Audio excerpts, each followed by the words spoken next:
mañana me levanté, puse la radio y estaban pasando graffiti. Wow, me remontó a otra época mía.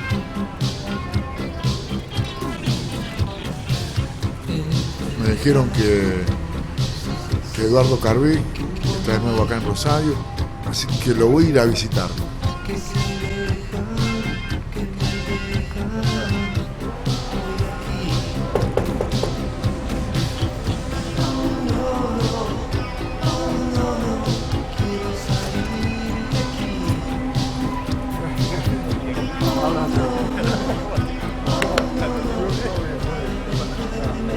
Esta va a ser una buena oportunidad para conocerlo, tanto yo como ustedes.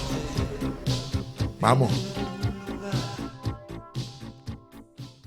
Bueno, contame las influencias que tuviste del principio. Empezaste a escuchar música, que te inclinaste por la música. ¿Qué escuchabas? ¿De acá nacional o de afuera? Yo creo que yo tuve la suerte de haber empezado a tener pasión e interés por la música en una época en donde los referentes creo que eran, o fueron por lo menos hasta la fecha, los más grosos que hubo a nivel musical, ¿no? Era la época de las grandes bandas de rock y era la época de las grandes bandas de rock polifónico a nivel mundial y nacional. En casa, en el tocadisco, en el viejo Wincofón fonovalija, escuchar Deep Purple, escuchar Quemar, por ejemplo, y ponerlo, creo que era 15, la velocidad más baja, para entender lo que tocaba Ian Pace en batería, o escuchar Rush, por ejemplo, y realmente tratar de decir, a ver, King Crimson, es decir, bandas fantásticas, con músicos fantásticos. Sí. Y como músico uno tenía, yo por lo menos tenía, y los que tocaban conmigo, tenían un poco la obligación, si se quiere, de tocar lo más cercano posible a esos tipos. Claro. Cuando el parámetro es alto, aunque no llegues nunca a ese parámetro, al menos estás intentando copiar un parámetro alto. Yo creo que ese parámetro se perdió. Entonces, creo que de alguna manera, cuando a mí muchas veces me han preguntado ¿por qué no aparecen bandas como las bandas esas ahora? Yo creo que un poco responde a esto. Nací y viví toda mi vida en Córdoba y España. Córdoba y España. El típico pibe del centro. Del centro, ahí va. El típico... ¿Orgulloso o no? Del centro. Sí, claro, orgulloso, del Paseo del Siglo. Claro. Que lo he visto también metamorfosear, porque era calle Córdoba, era la calle por donde pasaban los desfiles. Que bajaban al Monumento de la Bandera, los 25 de mayo. ¿Vos qué edad tenías más o menos? Y era un niño, pero me acuerdo salir al balcón. Claro. Mi casa está justo en la esquina de Córdoba y España. No sé si es bueno que diga esto, pero bueno, está justo en la esquina. Y yo me asomaba al balcón, con mi familia nos asomábamos al balcón y veíamos pasar los granaderos, toda la historieta. Después se convirtió en peatonal y toda esa zona tomó ya otro tipo de características, ¿no? Porque se convirtió en una zona comercial, pusieron shoppings. Y después familia de nada, una familia típica. Mi viejo arquitecto, mi mamá profesora de danzas clásicas. Tal vez por ahí venga la beta musical, creo yo. Un hermano más grande, una hermana más chica, yo soy el del medio. Sí. El del medio siempre que se pira. Es el sándwich, sí, es el que tiene problemas psicológicos. Claro. Sí, ahí es la cosa.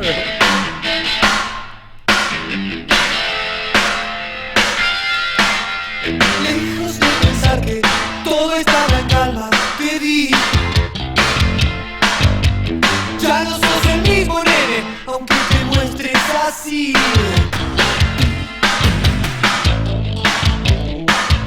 No te cortes más el pelo. Hay que cortarse por adentro. Sé que algunas cosas se quedaron solas aquí. Sé que muchas otras, nene, no se alejaron de mí. Ya no te puedo ver hablando.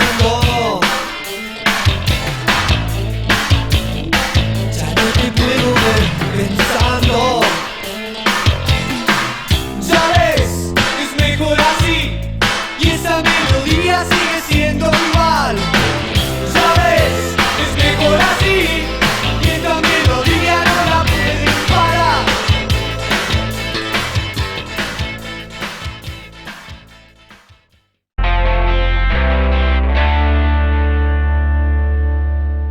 Cuando pasa lo de las Malvinas en el 82, automáticamente por decreto cierran todo tipo de importación de música internacional. O sea que todo lo que se venía escuchando en las décadas de los 70 se corta de la noche a la mañana. Y no se escucha otra cosa que no sea música nacional. Eso como decreto. O sea, pero vos como te... al principio nos queríamos matar porque obviamente nuestro referente era ese referente. Claro. La seguías escuchando pero no la pasaban más por radio. Era difícil conseguirla y no se pasaba más por radio. Lo malo fue eso, ¿no? La carencia de escuchar cosas que uno ya venía escuchando hacía 10, 15 años. Lo bueno fue que eso automáticamente propulsó y generó toda una movida nacional. Y ahí es donde aparecen las grandes bandas de rock de Argentina, ¿no? Los Abuelos de la Nada, Virus, etcétera, etcétera, etcétera. Aparece porque forzadamente el mercado se vuelca al interior. Se vuelca a Latinoamérica y se vuelca a Argentina. Argentina siempre fue un país, en ese sentido, muy completamente aislado del resto. Es decir, la música argentina no tenía nada que ver con la música chilena, ni con la música, mucho menos con la música brasilera, ni con la música... Era muy única, porque creo que nosotros éramos los que teníamos mayor influencia de Europa y de Estados Unidos que ningún otro país de Latinoamérica. Y se empieza a gestar en la ciudad lentamente una movida, si se quiere, de bandas de rock, que se empiezan a alejar de lo que fue conocido en ese momento con el nombre de la trova rosarina, pero se empieza a generar un movimiento importante de rock en la ciudad. Siempre apañado por esta historia de la gran movida del rock de industria nacional. ¿No? Tu primer contacto con la música, ¿Vos sabés escuchándola vos sabés que mi primer contacto con la música, o por lo menos lo primero que a mí me llama la atención, como para decir, ¿cómo me gustaría hacer esto? Es muy loca la historieta. Resulta que vamos a veranear con mis viejos a Mar del Plata. Ahí va. Que en esa época era como ir ¿Qué año más o menos a Mar del Plata. Claro. Año era 1600, no sé qué año, era el año de hace mucho tiempo. Vamos a veranear con mis viejos a Mar del Plata y en el hotel donde paramos había una orquesta a la noche que tocaba, y dije orquesta. Sí, orquesta. Y resulta que vamos a la noche, obviamente, yo era un niño, vamos a la noche a ver la banda y a comer algo y qué sé yo, y yo me quedé parado frente al escenario y me voló la cabeza el tipo que tocaba la batería. Si nunca había visto una batería tan cerca. Después ya pasó el tiempo y empecé a ver en la batería un instrumento que verdaderamente me llamó la atención por lo físico. Porque tenía que ver con una cuestión de más física que otra, de energía. Claro. Sí. Y bueno, y ahí arranca la cuestión. Le digo a mi vieja que quiero estudiar batería, después recuperamos a mamá que se desmaya, y me dice, bueno, busquemos un profesor, que no había tampoco. Claro, muy difícil. Había poca gente que enseñaba batería, y en las escuelas y en los institutos no enseñaban la clásica guitarra y las cosas pedorras. Y conseguimos un baterista de la vieja escuela, Polo Benítez. Polo Benítez, ahí va. Grosso. Sí. Voy, me lleva de mi vieja y que esto y lo otro, y claro, quiero la batería. Claro. Y mi mamá me dice, no. Primero. Pará. Estudié un año, y si dentro de un año vengo a hablar con el profesor y el profesor me dice que realmente tenés condiciones y seguís entusiasmado, entonces te compro la batería. Así que estudié un año batería sin batería. Sin batería. Que se complica, porque es como estudiar violín sin violín. Con el cosito así. Claro, le pegaba a lo que encontré. Pero vos ibas, El viejo, ¿qué? Él tenía, cuando te enseñaba, tenía su batería, No, ahí, no. Polo no tenía batería, tenía la vieja goma de práctica, aburridísimo, la vieja goma de práctica. ¿Cómo hiciste para estar un año? No sé cómo carajo hice, pero mucha perseverancia. Tuve un año sin batería y en casa practicaba igualmente sin batería. Al año, te lo estoy resumiendo, le digo a mi vieja, tampoco la boludez. Claro, pegame, llama a Marta o comprame la batería. Me acuerdo que me fui con mi viejo, era la época donde no había nada, ni grisines, nada. Me fui con mi viejo a la calle San Martín a Casa Lira. ¿Vos te acordás de Casa Lira? Pero, a Casa Lira. Parte de la ciudad. Claro. Casa Lira. Y me compró mi viejo lo mejor que había en esa época, que era una CAF turquesa.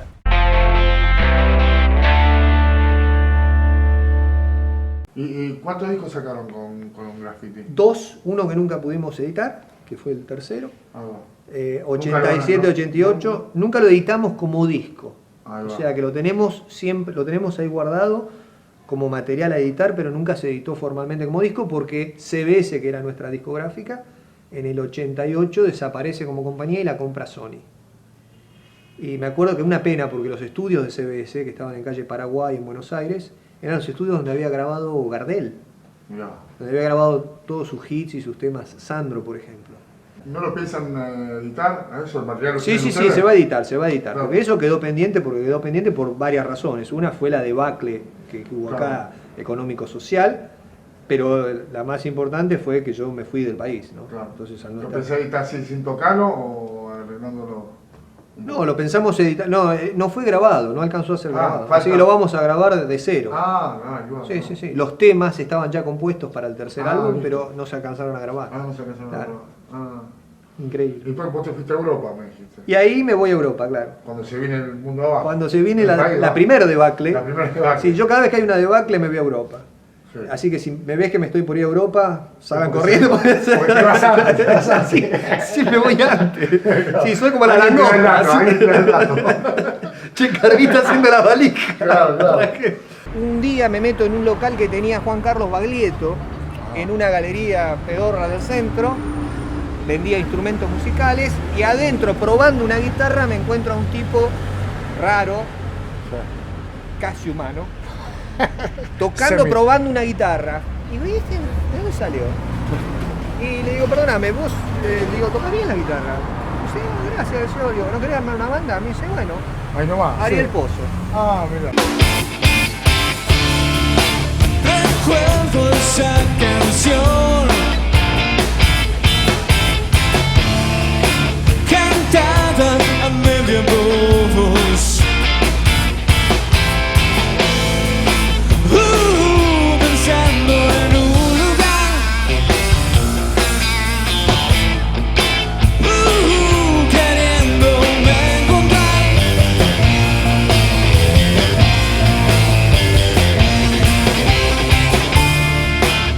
¿Qué más quieres saber? ¿Qué más puedo entender?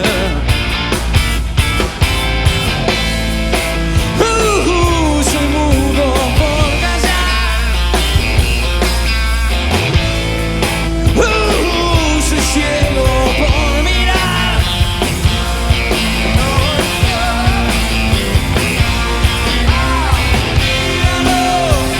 Sube y baja nuestro amor en el mundo, mira,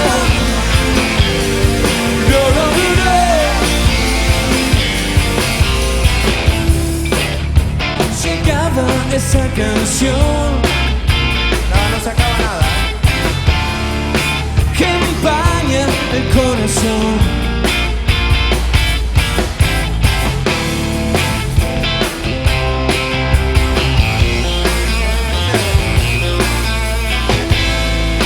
Soy mudo por callar. No lo dudé. Míralo, sube y baja nuestro amor en el mundo, míralo. No lo dudé. Solo está, sube y baja, solo va.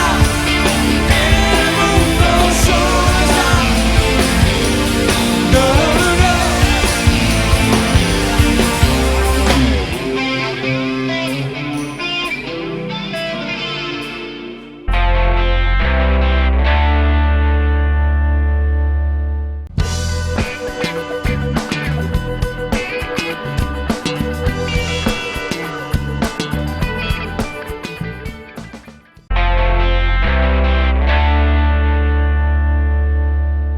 ¿Y allá tu vida allá?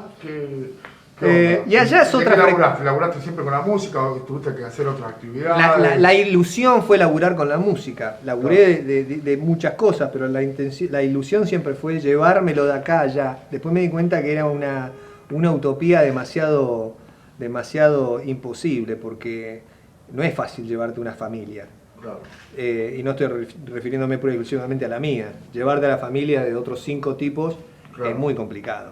Sí. Porque en mi mente yo pensaba, digo, si yo pudiera replicar esto Allá. en donde no tengo este problema, donde no tengo esta problemática, sería fantástico. Porque siempre tuve eso en la cabeza, aparte, siempre tuve en la mente la visión del potencial que tenía la banda. Y siempre me frustró muchísimo el no tener los medios para poder desarrollar ese potencial.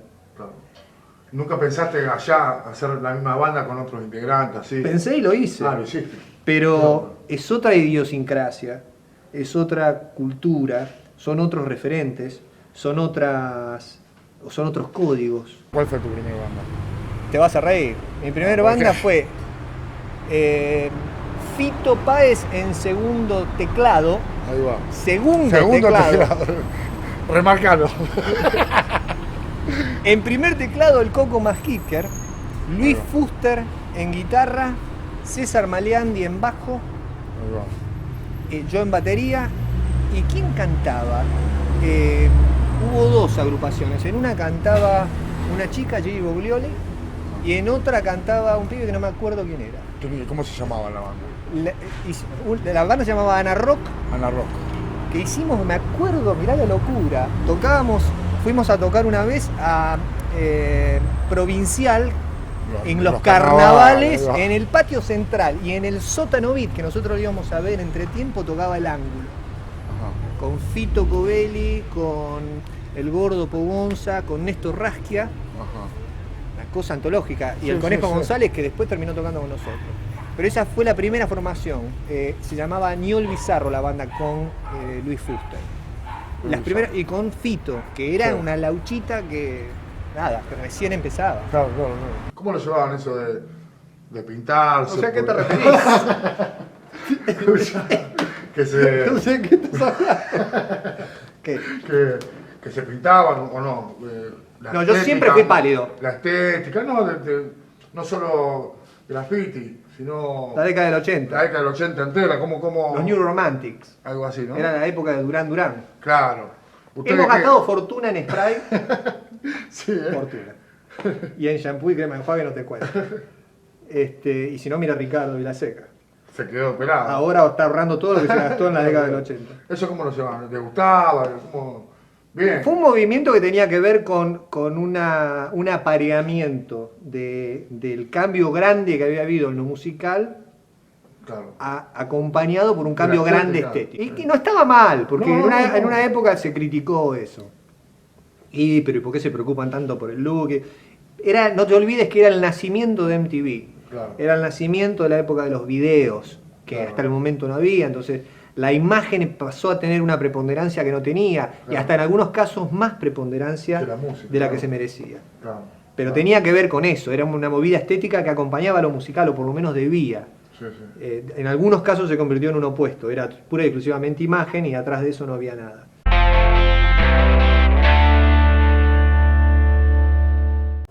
¿Qué fue Graffiti para vos? ¿Y qué es ahora? ¿O qué es en general? Y, no sé, si querés separarlo, lo que fue en su momento y lo que es ahora. Es la banda, ¿no? La banda en la que yo pude... Banda. Yo creo la banda por lo menos en la que yo me sentí más identificado musicalmente. Claro. Como te decía anteriormente, nunca fuimos grandes amigos. Claro. Los integrantes dentro de la banda. Porque la gente por ahí tiene esa percepción de que en una banda salís de ahí, son todos amigos. Sí. Y en realidad creo que en la mayoría de los casos no es así. Claro. Yo creo que la compatibilidad tiene que ver con una vibración musical o artística, que no necesariamente está ligada a que vos después salgas de ahí y te vayas a tomar un café con esa persona.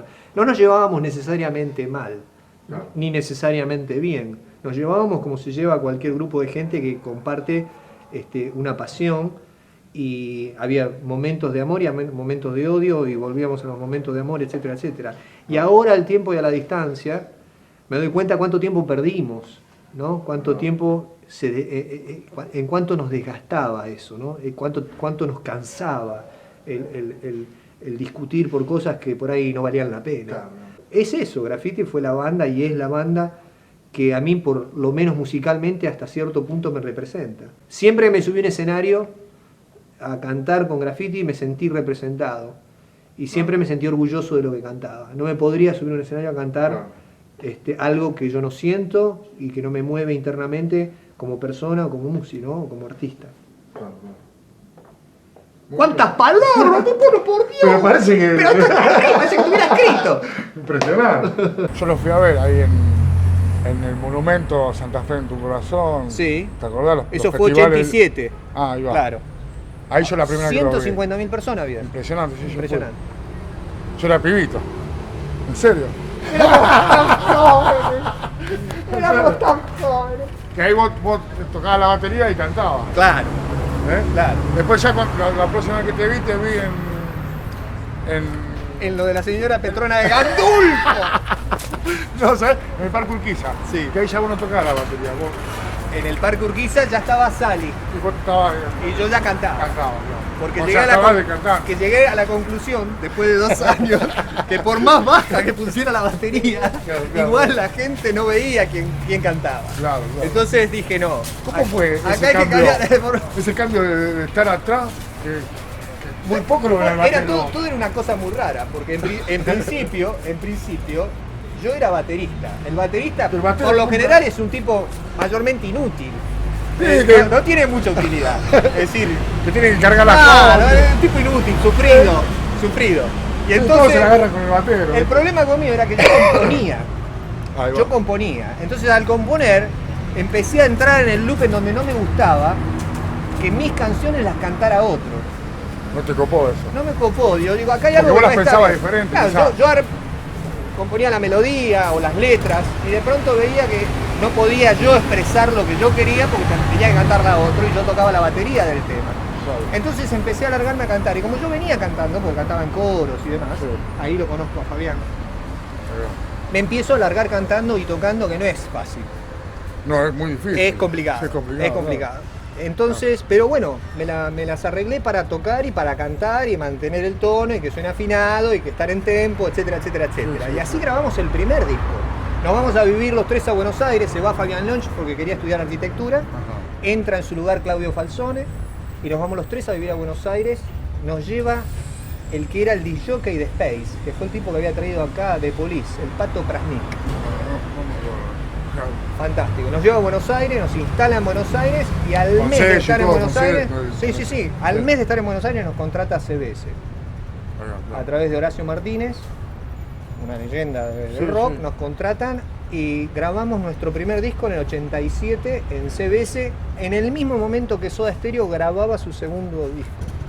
Nosotros estábamos en el estudio B, ellos estaban en el estudio A. Mirá. Así que fue la primera vez que nos conocimos y nos cruzábamos Ahí dentro sí. del estudio, claro. Ah, mirá qué bien. Todos pertenecíamos a CBS. En ese momento CBS tenía, te diría, los números más rockeros. Claro. Tenía La Torre, García, Los Cadillac, Virus. Claro, Todo el claro. mundo estaba dentro de la compañía. Nosotros dijimos, listo, ya está, estamos en esto, Claro. de acá para adelante. Primer disco fantástico con esa formación de trío. Sí. Y yo cantando en batería y ahí me empiezo a dar cuenta ya cuando salíamos a tocar Sí. que no rendía. O sea, No. Era agotador, pero aparte visualmente no rendía. Artísticamente. No rendía, No rendía, claro. porque la palabra tiene que estar acompañada con una presencia que no podés transmitir desde un instrumento como la batería. Claro, no. Eh, Está atrás. Y por claro. más que lo pongan o la pongan, Entonces te tapan. ahí la- hubo que sacrificar, porque era una pasión de decir, bueno, la batería me encanta tocar, pero también hace falta visualmente que el grupo tenga una imagen, Claro. o que esté representado. Sí.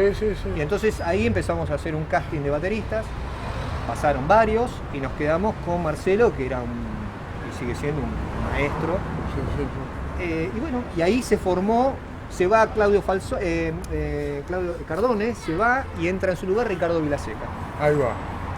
El último concierto, creo, o uno de los últimos que hizo Claudio Cardone en teclado fue el que fuiste a ver vos, el del Parque Urquiza. Ah, No, ahí va. el del Parque Urquiza estaba Ricardo, el anterior, Ah. Santa Fe en tu corazón, Ahí en el monumento. en el monumento, Sí, que sí. fue fantástico.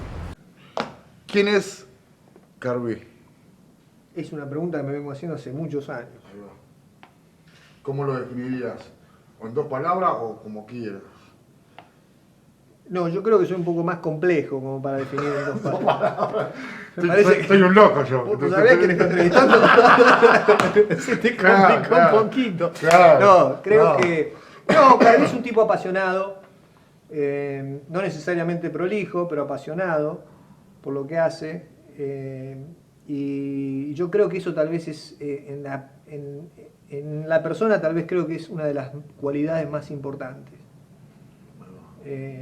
Creo que hay un proverbio que dice que cuando una persona muere, según los griegos antiguos, era recordada no tanto por lo que había hecho en la vida, sino por la pasión que había tenido. Y entonces creo que por ahí me definiría de esa manera, ¿no? Con todo lo bueno y con todo lo malo, como un tipo apasionado. Gracias. A vos. Buenísimo. Joya. Puedo soñar que te espero, aunque no vas a venir, y no me importa a dónde voy o si me perdí, hasta encontrarte. ¿Y por qué no estás en mi vida? ¿Y por qué yo te hablo de amor? ¿Y por qué no cierra